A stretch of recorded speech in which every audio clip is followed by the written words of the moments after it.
I am confident you will deeply consider and give due weight to this serious situation, precipitated by unnecessarily heavy concentration of troops on a war footing by Ethiopia. I need not emphasize that, if unabated, the present critical situation could go out of hand at any moment. D'être obligé, au nom de Sa Majesté l'Empereur, de répondre aux attaques, aux accusations plutôt, qui viennent d'être prononcées par le chef de la délégation somalienne. C'est avec beaucoup de regret que nous sommes obligés de prendre la parole pour mettre cette mise au point.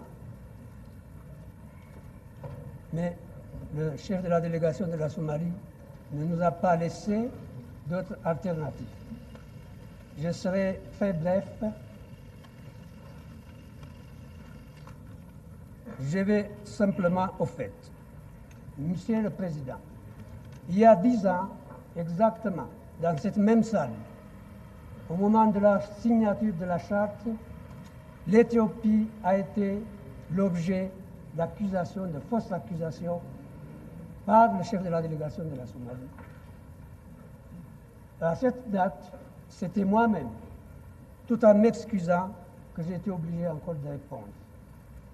Il y a 10 ans, l'histoire se répète, nous avons été aussi accusés. De quoi?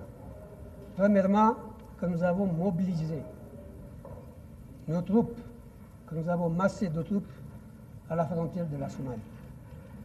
C'est absolument faux. Ce n'est pas vrai, je regrette de le dire, ce n'est même pas vraisemblable. وتقول الصحيفة أيضا أن أهم تلك القواعد على وجه الإطلاق هي قاعدة كاغنيو للاتصالات، وهي قاعدة أمريكية كبيرة تتخذ من مدينة أسمرة عاصمة إريتريا مقرا لها، وتعتبرها وزارة الدفاع الأمريكية قاعدة عسكرية لا غنى عنها.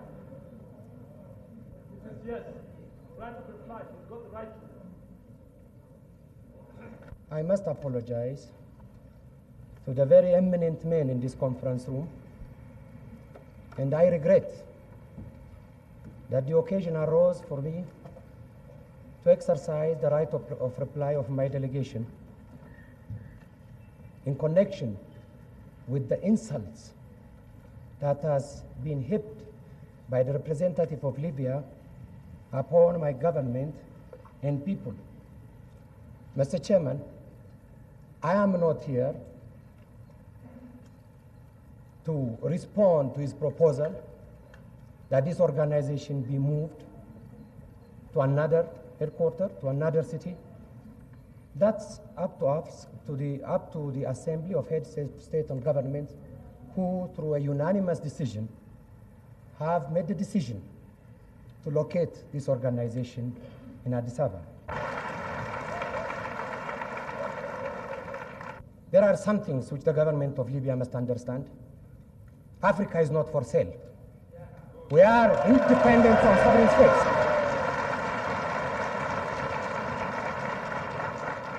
Africans are jealous of their independence and sovereignty.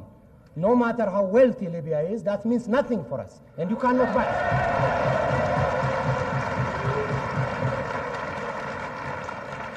There is no head of state.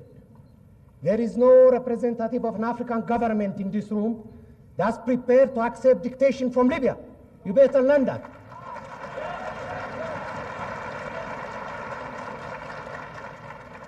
The philosophy of Libya is cultural and linguistic chauvinism. It is religious fanaticism. It's arrogance above all. Arrogance.